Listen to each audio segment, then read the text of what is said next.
And now to this year's team induction and the 1955 Winnipeg Rods. The 1955 Winnipeg Rods earned distinction, winning the Canadian Junior Football Championship, a first-ever accomplishment for the city of Winnipeg. The Rods placed second during the regular season with a 6-2 record.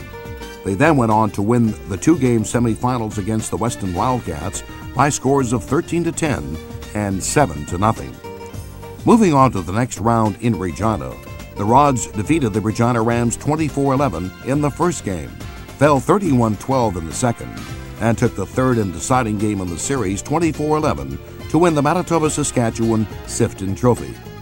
That led to the Western Canadian Championship, and up against the Edmonton Wildcats, the Rods shut out the Wildcats 34-0 to win the Gillespie Trophy. The Canadian final was played on November 19, 1955 at Winnipeg Stadium against the Windsor AKOs.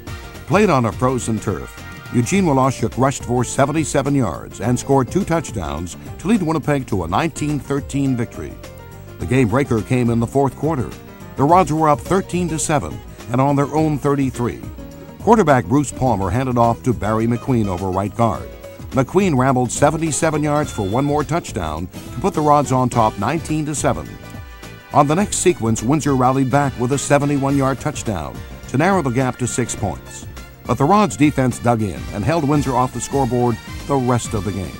The Winnipeg Rods remain the only Manitoba team to ever win Canadian junior football titles. The Rods won again in 1956 and 1961. And tonight, the 1955 Winnipeg Rods take their rightful place in the Manitoba Sports Hall of Fame.